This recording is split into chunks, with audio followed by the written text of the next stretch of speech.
我靠装疯卖傻狗到就范那天，朱元璋突然踹开库房，香瓜手雷，马克沁机枪，这就是你说的琉璃作坊。我默默按下起爆器，应天府夜空炸出一个二维码。父皇，扫这个领蒸汽机图纸，我传输到明朝，竟成为废物皇子朱揣。父皇母后嫌弃我，皇兄皇帝对我避而远之，宫女丫鬟谈虎色变。论治国之道，我不如大哥；论带兵打仗，我不如四弟。可他们又如何得知我才是隐藏最深之人？我上通天文，下知地理，琴棋书画，刀枪剑戟，我无所不能。当他们发现这些秘密的时候，这才只是我展示出来的冰山一角。父皇母后，大哥四弟，你们慌不慌？洪武10年，应天府，我的马车刚驶出王府不到100米，就听外面一声凄厉的嚎叫：“快跑啊！秦王殿下出府了！”好家伙，这一嗓子下去，整条街瞬间上演大变活人，小贩们连摊子都不要了，呲溜一下缩进墙角。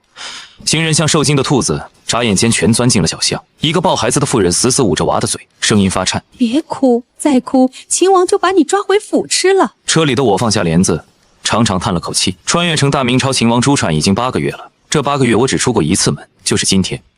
没办法，原主留下的光辉事迹太过耀眼。我现在走在应天府的大街上，那真是顶风臭10里，狗见了都得夹着尾巴躲回窝里发抖。今天要不是我那便宜老爹朱元璋召我进宫听训，我宁愿在王府待到场蘑菇。摸着怀里冰凉坚硬的香瓜手雷，这是我金手指的一部分，也是我敢去见老朱的底气。我默默盘算，再忍几个月，等明年5月去了西安封地，天高皇帝远，那时候就算老朱发现儿子货不对版，也只能捏着鼻子认了。至于现在，苟住，一定要苟住。每次见朱元璋，我都慌得一批，不光因为他那双仿佛能看透人心的大眼睛，更因为他身上那股老子打儿子天经地义的威严。好在原主见爹也怂，我这副老鼠见猫的模样反而成了最佳伪装。马车进了皇城，我刚下车就撞见了太子朱标。我这个大哥真是没得说，全应天府都把我当瘟神躲着，只有他真心实意对我好。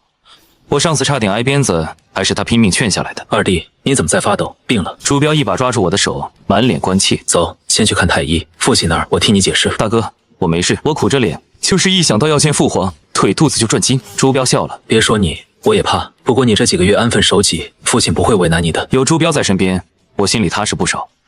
在这举目无亲的陌生时代，他给了我难得的温暖。去御书房的路上，朱标随口问：“二弟，这些天在府里都做什么？”我耸肩：“练武呗。大哥你知道的，我就是个粗人，就爱舞刀弄枪，安心等到明年5月去西安当我的逍遥王爷。”朱标忽然压低声音：“二弟，到了西安，能不能帮哥哥一个忙？”大哥尽管说，奇珍异宝，山珍海味，还是又胡说。朱标笑着捶我肩膀：“让父皇听见，又得训你。帮我找个人叫西安二郎。”我心里咯噔一下，面上却不动声色。这人得罪大哥了，交给我，保证把他腿卸了。莫要胡闹！朱标瞪我一眼，眼中却闪着光。此人才华横溢，在酒楼写下一首拟古绝绝词，只一句“人生若只如初见，何事秋风悲画扇”，便让我心折。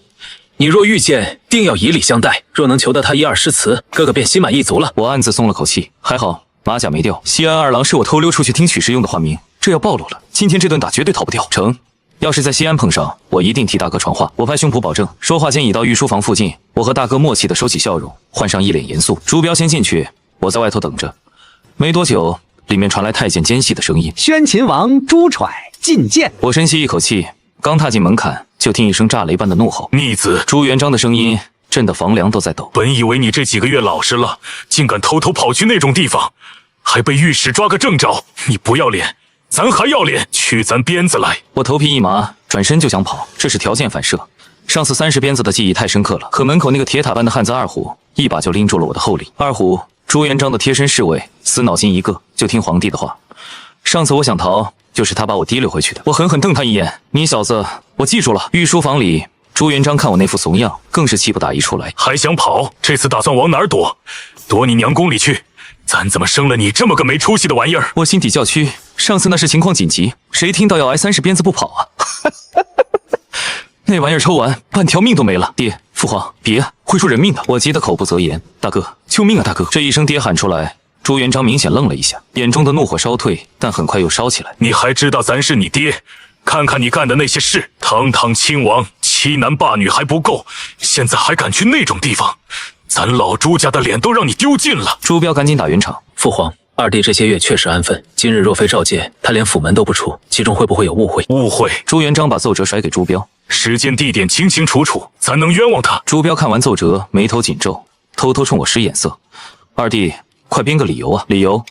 我脑子飞快转着，说去听曲找死，说去考察民情，太假。目光扫到二虎，我灵光一闪，有了，我摆出豁出去的表情。父皇，儿臣本不想说，既然父皇要听，儿臣只好实话实说。儿臣去那里是为了打探淮西勋贵的动向。话音落下，御书房里瞬间安静。朱元璋眼睛眯了起来，朱标一脸震惊，二虎把头埋得更低。细说。朱元璋的声音听不出情绪，我心里松了口气，赌对了。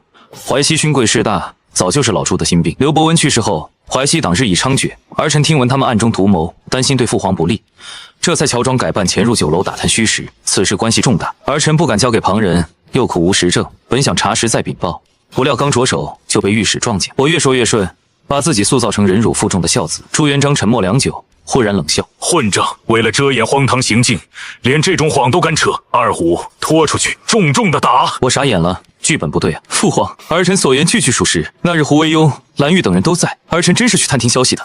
不信您问二虎。话一出口，我就知道坏了。二虎在亲军都尉府锦衣卫前身，任职是机密，我怎么会知道？果然，朱元璋抓起玉如意就冲了过来。二虎的身份你怎么知道的？是不是在咱身边安插了眼线？玉如意高高举起，眼看就要砸下，朱标一个箭步挡在我身前，抱住我大喊：“二弟，快说实话！说实话，父皇会原谅你的。”实话。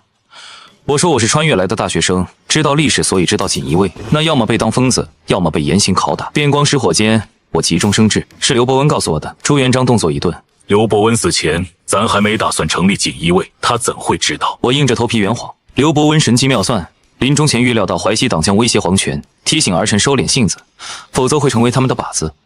他说父皇必会监察百官，人选必是二虎，因为二虎只忠于父皇一人。我把刘伯温吹得能掐会算，反正死无对证。朱元璋放下玉如意，眼神复杂。刘伯温，咱确实亏欠他。我正以为蒙混过关，却听朱元璋又道：“他让你收敛，你听了吗？改了吗？名声还是臭遍应天。二虎拖下去，30鞭子，沾盐水。”我眼前一黑，这糟老头子今天是非打我不可。朱标急得又要劝，朱元璋却摆摆手：“彪儿，这逆子不吃点苦头不长记性。不过……”他看向我，眼中闪过一丝难以察觉的波动。看在你还有点孝心的份上，减10鞭、20鞭，不许再求情。我被二虎请出去时，回头看了一眼，朱元璋坐在龙椅上，身影在宽阔的御书房里显得有些孤寂。朱标站在他身旁，欲言又止。殿外阳光刺眼，我揉了揉脸，心里苦笑：20鞭就20鞭吧，总比30鞭强。等去了西安，海阔凭鱼跃，到时候软玉温香，勾栏听曲，哼，是为国镇守边陲，发光发热。摸了摸怀里的香瓜手雷，我深吸一口气。大明，等着，你真正的秦王马上就要登场了。看着二虎朝我走来，那架势活像要押赴刑场，我心里咯噔一声，凉了半截。剩下半截是被父皇那张黑脸下降的。我赶紧用眼神向大哥朱标求救。大哥刚张开嘴，话还没出口呢，父皇那双能吃人的眼睛就瞪了过去。得，亲大哥也靠不住了，这场景我熟，每次我要挨揍，大哥求情的结果都是父皇的怒火转移。虽然最后打还是照打，但大哥总能让我少挨几下。今天看来，连这几下都省了。横竖这顿打是逃不掉了。我心一横，在二虎的手碰到我胳膊之前，猛地向后一退，冲着龙椅上的朱元璋喊道：“父皇，既然横竖都要挨打，那我摊牌了，不装了。我这些年表现出来的纨绔样子，全是装的。从成年那天起就在演。”二虎伸出的手停在半空，脸上闪过一丝诧异。他可是大内顶尖高手，我这3脚猫功夫按理说根本躲不开。他大概是没想到，在父皇盛怒之下，我居然还敢有动作。朱元璋的眉头拧成了疙瘩，手里的奏折啪地摔在玉案上。但令我暗暗松口气的是，他眼里分明闪过了一丝好奇。好啊，父皇的声音像是从牙缝里挤出来的。那你就好好说说，瞒了咱什么？说得好，这顿鞭子先记在账上；说不好，他顿了顿，目光扫向二虎。二虎，你亲自给他加餐，让他好好长点记性。我心里那半口气总算吐了出来。好奇就好，好奇就有戏。父皇，您仔细想想。我调整了下呼吸，努力让声音听起来诚恳。儿臣成年之前，是不是人人夸赞，彬彬有礼？先生们都说我聪慧明理，大哥也常夸我懂事。怎么一成年就像是换了个人似的？朱元璋沉默着，手指在玉案上轻轻敲打。这确实是他多年来的疑惑。我听说私下里他和母后还为此吵过几次，母后总说这儿本性不坏，父皇则骂慈母多败儿。我趁热打铁，只因为我看清了朝堂的局势。浙东党和淮西党明争暗斗，刘伯温先生病重，浙东党示威，这朝堂迟早是淮西党的天下。所以我从成年那日起就打定了主意，装成个纨绔，装成个废物，让淮西党那些勋贵把我当成没出息的王爷，对我放松警惕。我抬起头，直视父皇的眼睛。父皇，我这是在扮猪吃老虎啊，就等着哪天能帮您收拾他们。我要像老四那样精明强干，文武双全，还不得被他们盯死？到时候别说帮忙，自身都难保。朱元璋猛地一拍桌子，震得茶盏哐当作响。巧言令色，扮猪吃虎！你看看你现在，满朝文武都在弹劾你，御史台的折子堆得比你还高，咱怎么给你兵权？怎么让你去西安就藩？不能就藩，就不能削弱淮西党的军权；不能去地方，就切不断他们对地方的控制，还扮猪吃老虎！父皇气得站起来，指着我的鼻子：“你就是头蠢猪，大蠢猪！光知道装，不知道收场！”我委屈巴巴的撇撇嘴：“父皇，您这是过河拆桥，不道义。”过河拆桥？朱元璋气笑了，绕着御案走了2步。河在哪儿呢？桥在哪儿呢？你今天说不清楚，咱真扒你一层皮！大哥在一旁急得直跺脚，拼命给我使眼色：“别说了，别说了，见好就收。”可我骑虎难下，说也打，不说也打，不如过把嘴瘾，死也死个痛快。说就说，我也豁出去了。要不是我当混账吸引火力，胡惟庸那帮人能只盯着封王的事吗？要不是我顶在前面，那些文官就敢死谏反对封王。现在他们只是不让我去救藩，老四他们却顺顺利利拿到了军权。淮西党要是全力反扑，父皇您能把他们都杀光吗？朱元璋怒道：“有什么不敢？他们敢死谏，咱就把他们一个个摔死在午门外。”父皇您就别吹了，我索性破罐子破摔。文官您敢动，朝廷就得乱。淮西党真要反扑，大明得分裂，北元还在虎视眈眈，您真敢下死手？现在这局面多好，我越说越顺。淮西党的火力全集中在我身上，弹劾我的折子满天飞，可弟弟们都平安无事，这不正是您想要的吗？牺牲我一个，幸福全皇家。朱元璋举着鞭子的手停在半空，御书房里突然安静的可怕，只有窗外隐约传来的蝉鸣。父皇站在那里，眼神锐利的像刀子，但我知道他脑子里正在飞快的盘算。大明立国才10年，北方有北元残部虎视眈眈，西南有土司不遵王化，沿海还有倭寇骚扰。现在确实不适合淮西党撕破脸的时候。这些勋贵跟着父皇打天下，军中门生故旧遍布，真要闹起来，这么一想，我的混账行为好像还真有点用。大哥朱标已经恍然大悟，看我的眼神里满是心疼和敬佩。二弟，原来如此，怪不得淮西党总盯着你不放，每次朝会都要参你一本。原来你是故意的，你受苦了，背了这么多骂名。他说着说着，眼眶居然有点红。我这位大哥啊，心肠也太软了。朱元璋面子有点挂不住，干咳一声，坐回龙椅。当哥哥的冲锋陷阵怎么了？他是老二，护着弟弟们不是应该的。再说了，父皇眼神飘忽了一下，咱怎么知道这不是他的狡辩？为了免顿打，什么话编不出来？话一出口，父皇眼神里闪过一丝后悔，虽然很快就被他惯常的威严掩盖过去了。我心里咯噔一下，看来还得加把火。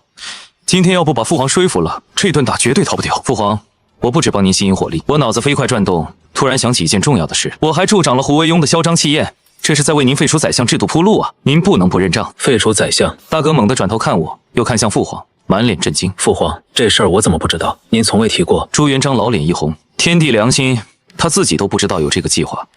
这些年来，他只是觉得宰相权力太大，胡惟庸越来越放肆，可从来没想过要废除延续1000年的宰相制度。但现在说不知道，岂不是显得自己还不如儿子有远见？父皇的喉结滚动了一下，他端起茶盏喝了口茶。我注意到他的手有点抖，虽然只有一瞬间。他放下茶盏，板起脸：“这事儿咱谁都没告诉你，从哪儿听来的？说！”我脑子嗡的一声，难道我搞错时间线了？历史上朱元璋废宰相是后来的事，现在提太早了。冷汗瞬间湿透了后背，还好父皇接得快，他显然也意识到不能露怯。说，谁告诉你的？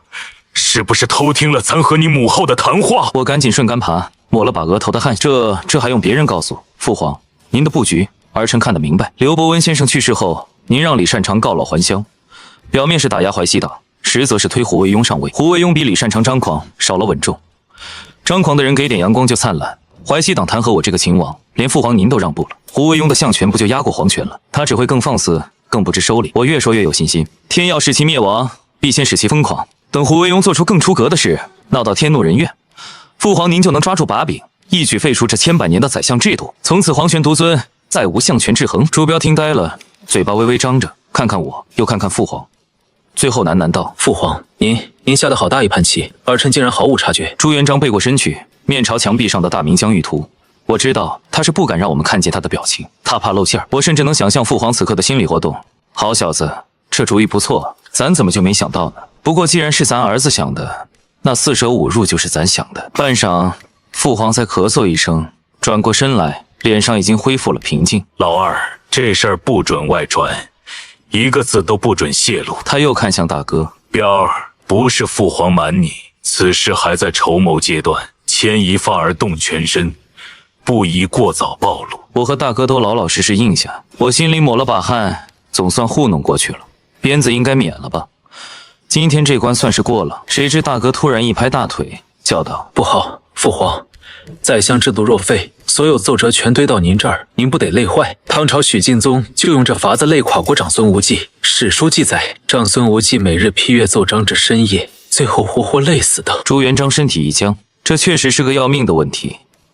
他自己体壮如牛，熬夜还行，可彪大哥从小身体就弱，要是将来继位，每天面对堆积如山的奏折，父皇的脸色阴晴不定，目光在我和大哥之间来回扫视，最后他盯着我，老二，那眼神活像要把我吃了。你出的主意，你告诉你大哥该怎么办。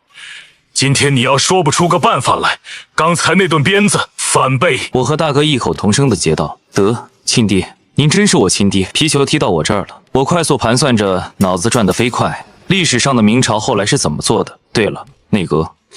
可内阁制度现在提出来太突兀，得换个说法。我深吸一口气，简单，把宰相的权力分给6部尚书，吏部管官员任免，户部管钱粮税收，礼部管科举礼仪，兵部管军事，刑部管律法，工部管工程营造。6部权力大了，直接对父皇负责，朝堂上就不再是皇权之下只有相权，而是多股力量互相制衡。我看着父皇越来越亮的眼睛，继续道：“就算有党争，也是6部之间斗，吏部和户部争权，兵部和工部抢资源，不会一家独大。淮西党内部也会因为利益分配出现分歧，毕竟文官和武将想要的可不一样。从内部分化他们，让他们自己闹起来，到时候父皇收拾残局就容易多了。而且这样一来，我最后抛出一个父皇无法拒绝的点：奏折按6部分类处理，重要的才送到御前。父皇要批的奏折不会暴增，还能同时打压相权，分化淮西党，一箭3雕。”大哥听得眼睛发亮，忍不住拍手叫好：“妙啊，二弟！如此一来，既能加强皇权，又不至于累坏身体，还能瓦解淮西党，这简直是神来之笔！”朱元璋眼里也闪过毫不掩饰的赞赏，但他很快眯起眼睛，那种眼神我太熟悉了。每次他发现我偷吃御膳房的点心，就是这种眼神。二虎，父皇突然喝道：“拿鞭子来！”我和大哥都傻了。大哥急道：“父皇，二弟说的多好，怎么又要打？”朱元璋一本正经，表情严肃的好像真在考虑国家大事。老二不是要藏拙吗？咱这是在帮他。今天这顿鞭子挨了，大家才相信他就是个纨绔，没人会怀疑他。要是不打，淮西党就会起义。怎么秦王突然开窍了？是不是之前都是装的？他们还会指责咱偏心，为了保儿子，连朝廷法度都不顾了。父皇背着手在御书房里踱步，说得头头是道：“为了朝廷稳定，为了老二的将来，这鞭子必须打，还得狠狠打，不见血不足以服众。要让所有人都知道，秦王朱川就是个不成器的，打死了活该。”我腿一软，差点坐地上。今天横竖是逃不掉了是吧？我刚才那些话都白说了。二虎默默拿来鞭子，那鞭子油光发亮，不知道抽过多少人。朱元璋接过来，在手里掂了掂，啪的一甩，鞭子在空中炸出脆响，像鞭炮似的。我浑身一哆嗦。鞭子没沾水，父皇皱眉，去拿盐水来。我眼前一黑，这是真要我的命啊！盐水沾鞭子，打完了伤口不容易愈合，还会溃烂发炎，这是往死里整啊！大哥扑过来，挡在我身前。父皇，真不能打啊！二弟身子弱，经不起这么打。朱元璋看着大哥，叹了口气，那表情活像我马上要为国捐躯了似的。彪儿，咱也舍不得，但淮西党盯着呢，老二不吃点苦，不流点血，咱的计划就容易被看穿。他拍拍大哥的肩膀，语重心长：“为了老朱家的江山，为了大明的万年基业，他委屈一下吧。”眼看鞭子真要落下，我脑子一热，大喊：“父皇，我有办法解决淮西党，一劳永逸的办法，以后不用藏拙了。”鞭子停在半空，朱元璋用怀疑的眼神上下打量我，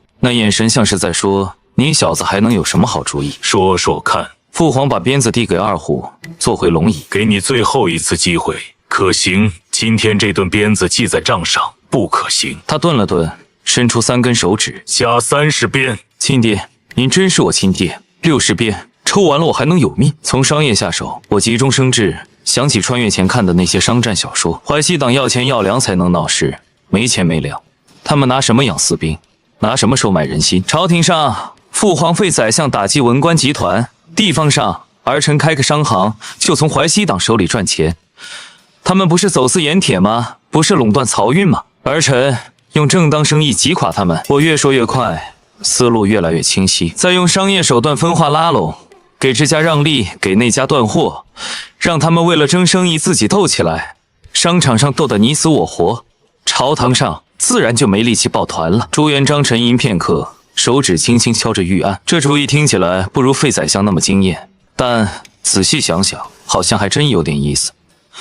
淮西勋贵确实都在做生意，徐达家开绸缎庄，常遇春家做粮行，汤和家垄断了江淮漕运，但毕竟是亲儿子，真打坏了也心疼。马皇后那儿交代不过去。主意嘛，父皇拖成了生意，一般般，算不上多高明。我的心又提了起来。父皇话锋一转，但念在你今日说了不少有用的话，给你个机会试试。我长舒一口气，感觉后背的衣裳都汗湿了，贴在身上冰凉冰凉的。3个月，朱元璋伸出3根手指。3个月内，你的商行要是能让淮西党吃个亏，哪怕只是小亏，这事就算过去了。要是做不到，父皇冲二虎扬了扬下巴。二虎，到时候你亲自动手，60鞭，一鞭都不能少。我咽了口唾沫，重重点头。儿臣遵旨。走出御书房时，夕阳已经西斜。大哥拍拍我的肩，眼神复杂。二弟，委屈你了。这3个月需要大哥帮忙的地方，尽管开口。我苦笑，谢大哥。不过这事我得自己来。回头看看御书房紧闭的门，我抹了把额头的冷汗。装纨绔的日子结束了，可真正的麻烦才刚刚开始。淮西党，你们等着，本王的商业帝国要从坑你们开始了。听到父皇终于松口，饶过了二弟，我大哥朱标整个人像泄了气的皮球，彻底放松下来。刚才老爷子那雷霆之怒，真是谁碰谁倒霉。现在好了，风暴总算过去。按规矩，这时候我该赶紧磕头谢恩。可不知怎的，我竟愣在原地走了神，脑子里全是怎么对付那帮淮西勋贵的事。谢父皇隆恩。正当我神游天外时，大哥朱标一个箭步冲过来，拽着我扑通跪下，高声谢恩。我这才一个机灵回过神来，好险，差点又撞枪口上。我悄悄抬眼，果然看见父皇朱元璋眉头已经皱成了疙瘩，右手似乎动了动。幸好大哥反应快，老爷子哼了一声，大概看在大哥面上，最终摆摆手，平身退下吧，咱罚了。出了御书房，走到一处空旷地方，大哥平退了左右，严肃地看着我。大哥，这是做什么？我有点纳闷。说话小心些，才不会被别人听去。大哥低声道，脸上是我从未见过的凝重。二弟，你既然选择韬光养晦，就该一直装下去。今天你这番话虽然暂时过了关，但只怕已经让父皇对你起了别样的心思。我心里咯噔一下。大哥，你的意思是？父皇为何要动淮西勋贵？因为他们可能妨碍未来之路。朱标看着我，眼神复杂。你今天表现出的能力，万一将来也被视为阻碍呢？我瞬间如坠冰窖，大哥的话像一盆冷水把我浇醒。我怎么忘了，眼前这位洪武大帝为了给继承人铺平道路，那可是什么都做得出来的。历史上那场牵连数万人的大案，不就是活生生的例子吗？巨大的恐慌攫住了我，未来的可怕景象在脑海中翻腾。我下意识一把抱住大哥，声音都带了哭腔。大哥，你千万要保重身体，长命百岁啊！弟弟以后可全指望你了。现在马皇后和大哥就是最稳固的靠山，他们若在，老爷子多少会顾念亲情；他们若不在了，我简直不敢想。朱标被我抱得一怔，随即像小时候那样轻轻拍着我的背，语气坚定又温暖。二弟，别慌，有大哥在，一定护着你。在大哥的安抚下，我渐渐冷静下来。是啊，慌没用，得想办法。那我该怎么办？缩在王府里混吃等死？不行，那会被当成蛰伏待时。离开京城更不行，那是心怀不轨，意图在外积蓄力量。我愁得直挠头，这也不行，那也不行，手上要兵没兵，要人没人。老爷子现在肯定加倍盯着我，动辄得咎。看着大哥关切的脸，我忽然灵光一闪。对呀，问题的关键在阻碍二字。如果我不是阻碍，而是助力，是垫脚石呢？如果我能帮大哥稳固地位，让老爷子看到我的价值仅限于此，那我是不是就安全了？大哥，我抓住他的手，眼神亮了起来。以后弟弟我就跟着你混了，你指东，我绝不往西。朱标被我逗笑了，轻轻捶了我一下。别说以后，先想想眼前。你可是在父皇面前立了军令状的，搞不定那帮淮西勋贵，你的屁股还得开花。说到这个，我心里反而有底了。刚才在御书房走神，可不全是吓的，更多是因为我看见了希望。我的金手指，那个穿越时带来的神秘仓库空间。当时就在父皇答应我可以成立商行的时候，我的意识瞬间被拉入了一个奇特的地方。那是一片灰蒙蒙的广阔空间，中央有一座孤零零的仓库。仓库不大，里面却有通往地下的电梯。目前我只能进入地下1层，电梯下降的过程极其煎熬，黑暗、寂静、逼仄，仿佛没有尽头。但当我走出电梯，眼前的景象让我目瞪口呆。地下1层竟是一个巨大的图书馆，一眼望不到头的书架，上面摆满了书籍，从母猪的产后护理到基础和物理概念，包罗万象，无所不有。入口处还有一台老式电脑，可以检索书目。我试着搜索玻璃制造，立刻出现几十种相关书籍，从最简单的土法制作到现代工业流水线，应有尽有。琉璃在这时代可是奢侈品。虽然明朝已有制造技术，但杂质多，成品率低。我脑子里的土法制造足够吊打他们，而且成本更低，质量更好，这就是一座金山啊！我又搜了香水制作，同样收获满满。各种花香型、古龙水的简易配方，蒸馏提纯方法记载的清清楚楚。琉璃和香水这2样绝对是掏空达官显贵钱袋子的利器。对付那些贪婪的淮西勋贵，从他们最引以为傲的财富下手，再合适不过。除了知识，仓库地面层还存放着一些硬货，几把手枪，几箱子弹，一些我叫不出名字的步枪和机枪，甚至还有一挺看起来就威力惊人的重机枪。后来我知道它叫，不过它们太重了，我一个人根本搬不动，现在也用不上，拿出来是祸害。目前我能从仓库空间往外拿东西，但还不能把现实的东西放进去。